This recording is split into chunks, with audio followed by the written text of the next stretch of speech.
Hi, welcome to Tag Arcade. And in today's tutorial, we're going to be talking about functions and classes.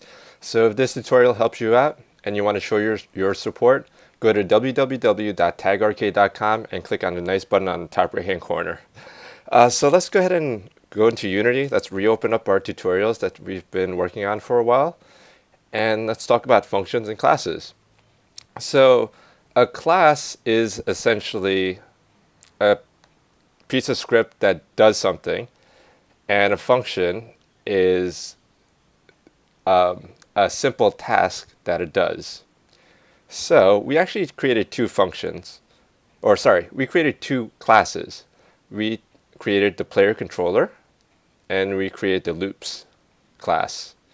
So with the player controller, let's go ahead and go into it, and let's go ahead and modify it so that we could go diagonal, so that we could press all four buttons on the arrow key and it actually does something.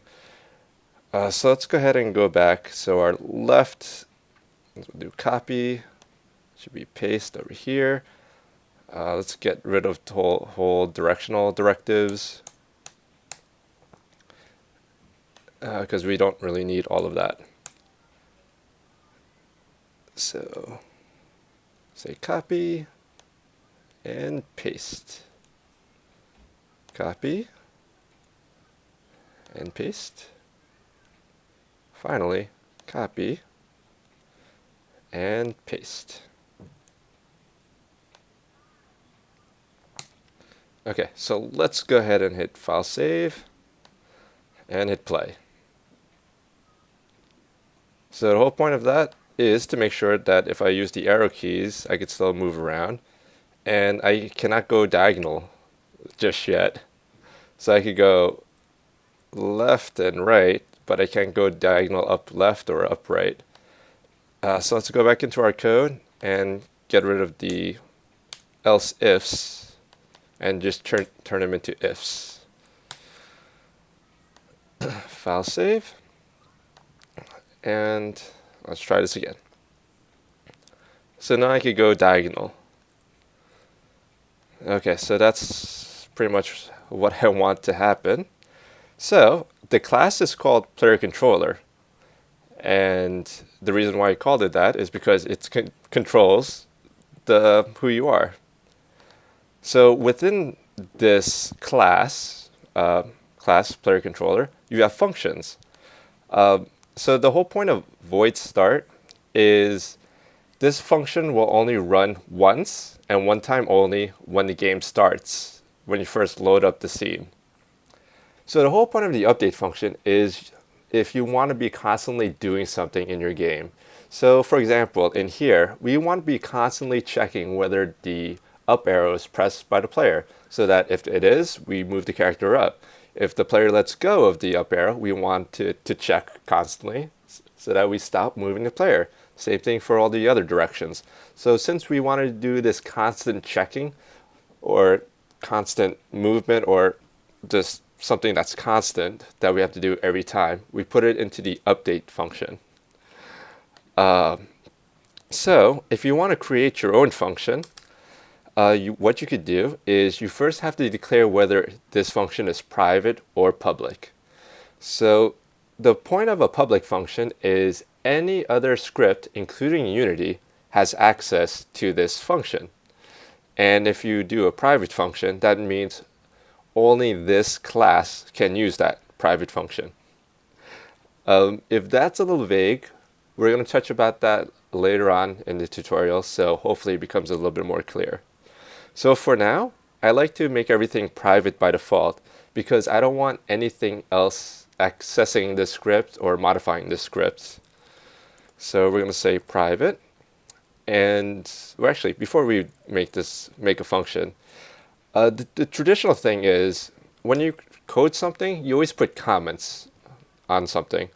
So for example, maybe a few years down the line, or maybe even a few days, you might forget what this actually does.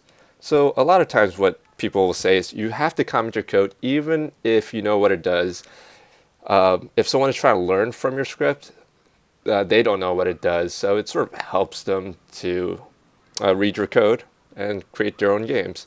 So usually you do a comment by 2 slashes, and you could say something like, this is to move the character using the arrow keys. Okay, so there's a philosophy of programmers that says if you know how to code well, you actually don't need to use comments. And I sort of didn't understand it, but I sort of do now. And it makes sense. If you code well, you don't need to comment. So let's go ahead and make our script, or make our function. And we're going to say private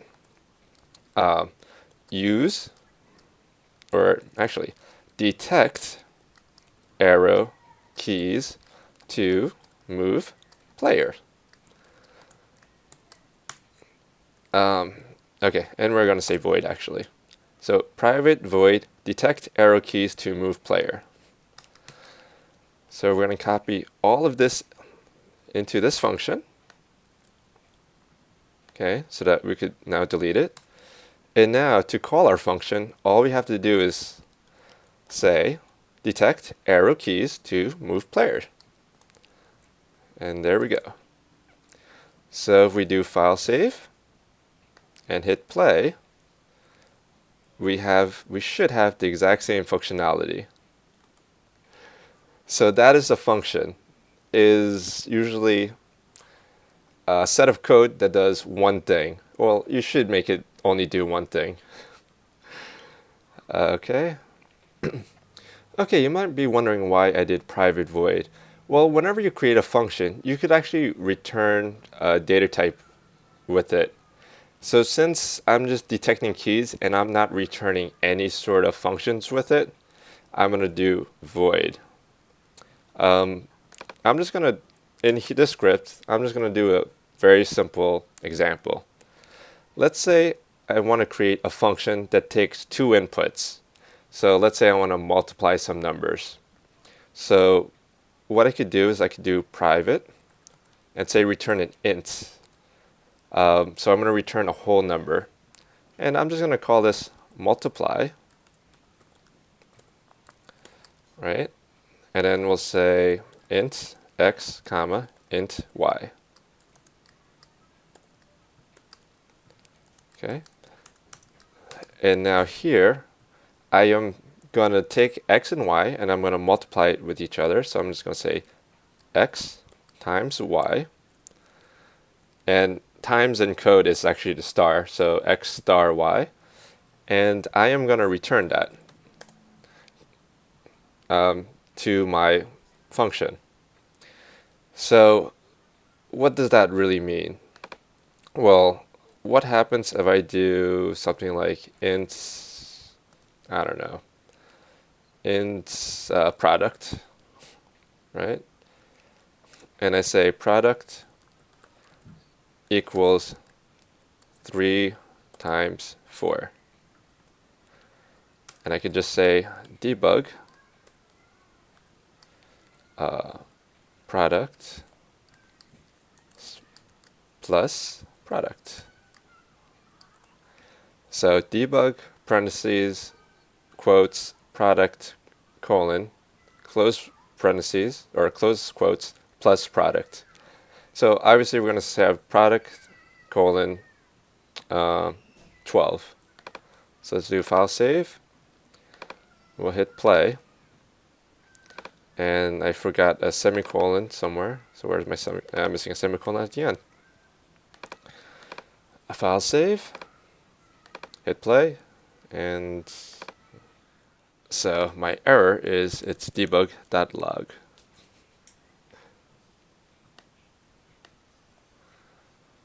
Okay. Play. And now if we look here, we get product colon 12. Okay. So instead of using 3 comma or 3 star 4, I could use my newly built function. So I could say multiply 3 comma 4. And now I hit file save. I should get the same thing. So product So product colon 12. So that's the whole point of a return type. If you want to return an int, for example, when you multiply, you'll return an int. Because I'm using ints, if I try to use a whole number, I'm pretty sure this probably won't let me. Let's see. Let's see if I get an error message. Yep, I do get an error message. So let's go back, and just for the heck of it, let's make these a float. But just know that if I'm multiplying by decimal points, and what I'm doing is I'm returning back an integer, a whole number, that is going to pretty much delete or chop off everything in the decimal points. So just for the heck of it, we're all learning. So when you're learning, it's good to just sort of mess around with this stuff. So I have to put an F because it's floats. Or heck, if I even want to get rid of that error message, instead of saying floats, I could just make it a double for just for the fun of it. Double. File save. Hit play. Okay. And now I gotta typecast this because this has to be an int. So I first have to remember in math where you have order of operations. So first I gotta multiply the x with the y, and then once I get the number, I have to turn it into an int. So that's why we have two sets of parentheses. If I didn't have the parentheses, then I'll try to make the x an int, and then multiply it by another double, and Unity probably still won't like that. So that's why we have order of operations. Let's hit play, and let's see what our number is. We got 16. Okay. So that is pretty much a function to return some number. So depending on what you want to code, you could return any sort of data type, whether it's an int, float, string, boolean, so on and so forth. So since over here we're not returning a data type, that's why we call it void. So let's go ahead and get rid of our scripts that we don't need. And we'll hit file save, and that is it for this one. So we created a class. A class should only do pretty much one thing. In this class, it's just a player controller, and we'll leave it like that. Now the second class here, we called it loops because when we wrote it, we were talking about loops. But it turns out when we were doing these are actually creating the enemies, the spaceships, for our Space Invader type game. So instead of calling it loops, let's go ahead and change this. We're just going to call this, create enemy. And if we add more things to it and create enemy is not the right name for it, we'll change the name of it as well. So whenever you create a name for a script, it has to be one word. If you use 2 words, pretty much it won't work. So you'll get something like here, create enemy. This script can't be loaded. Yeah, so that's not a good thing, right? When a script can't be loaded because you have a space in the name. So yeah, so no space in the name. But if you look in here and we go back, you see it still can't be loaded. And the reason why it can't be loaded is because we changed the name from loops to create enemy.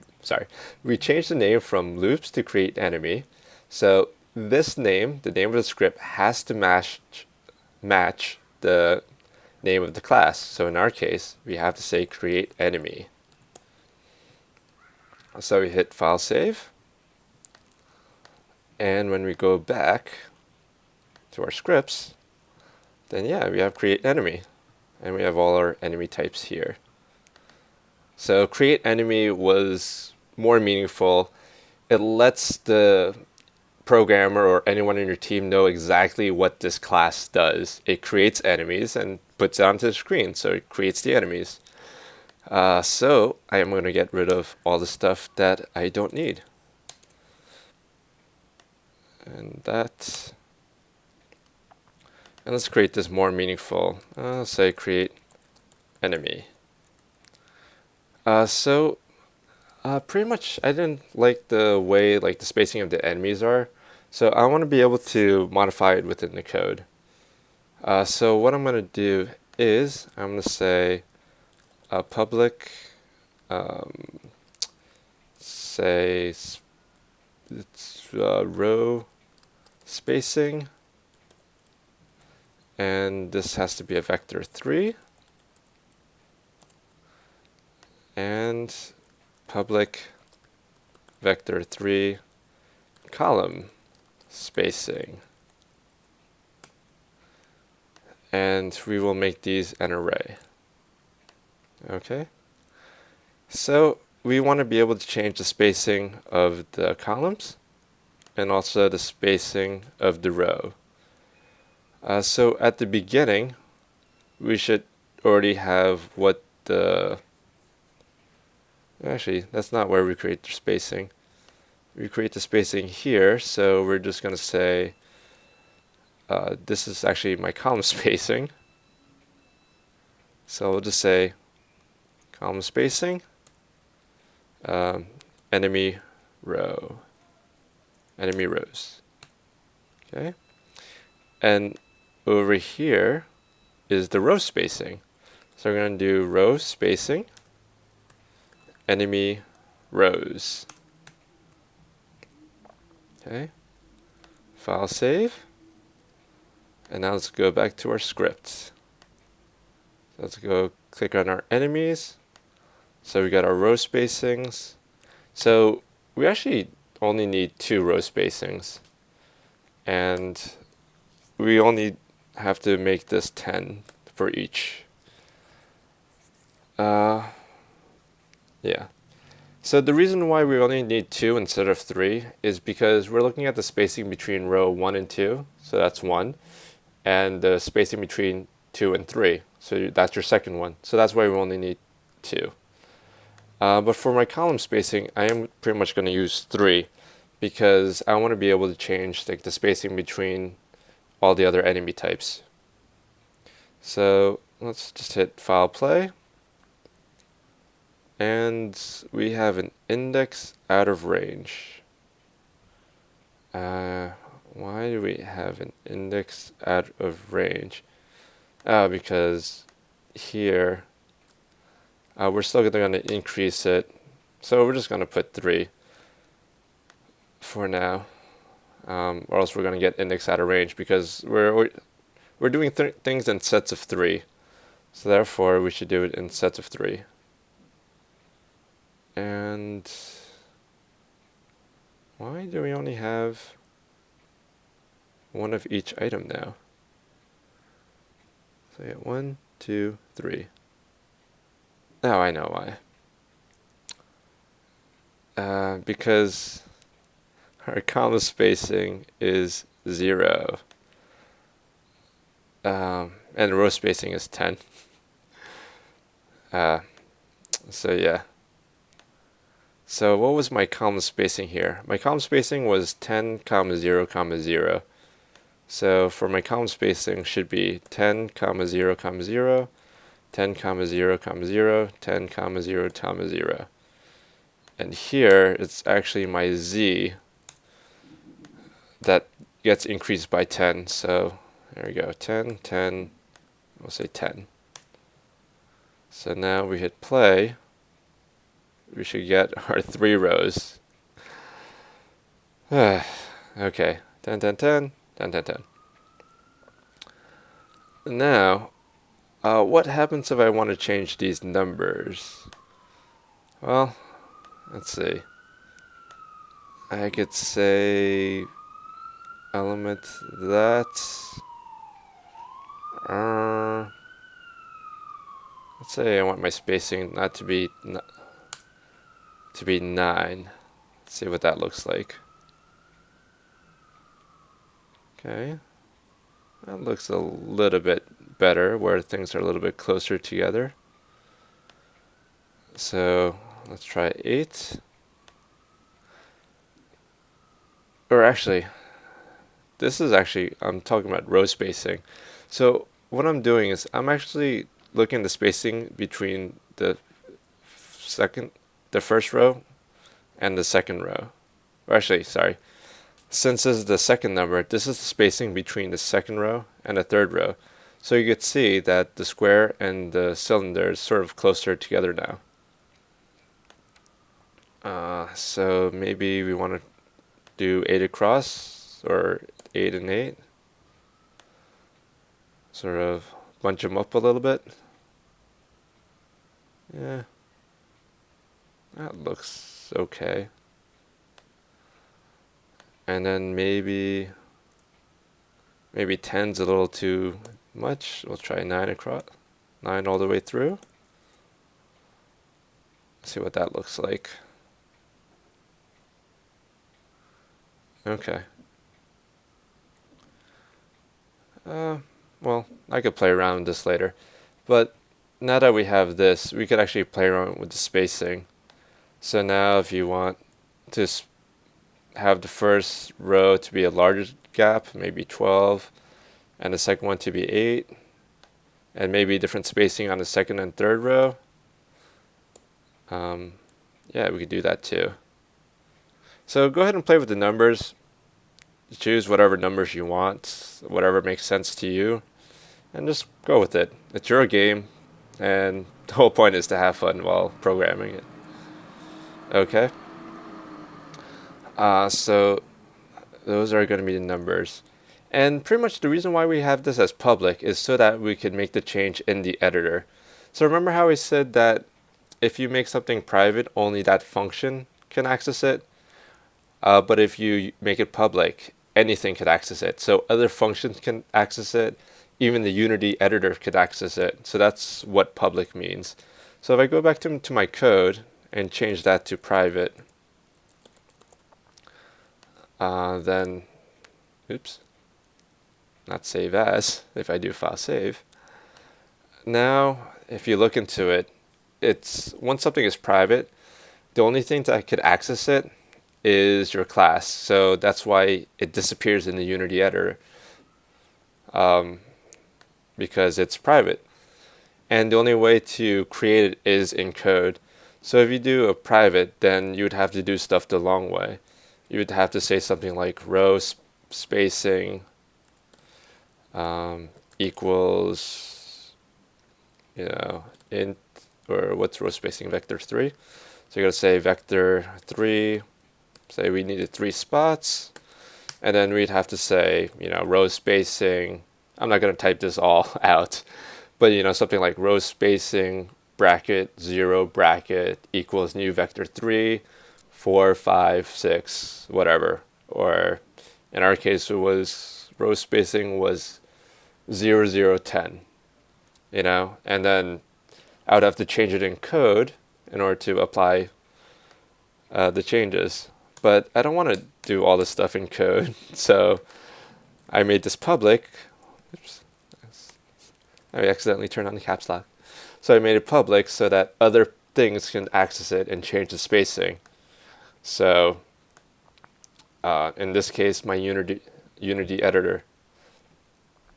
So there are benefits of doing it so that you could modify and change it in Unity editor. The bad thing about doing it this way is not only can Unity editor modify the positions, someone could probably mod your game, and they could change this too because it's public. It's easy to get access to these variables. And as you saw, if you change it, if someone is able to change it in the wrong way, like you saw me do at the very beginning, then unexpected things will happen. Actually, I think when I first did it, it was all zeros, right?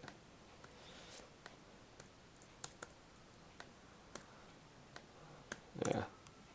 So now we hit play. Yeah, we had something like this where is all these things? Oh yeah, they're literally right on top of each other. So yeah, we got 10 enemies that are pretty much right on top of each other. Um, so that's the one downside of it, is that someone could mod your game and unexpected things can happen when you play with these numbers. Um, but yeah, that is my tutorial about functions and classes.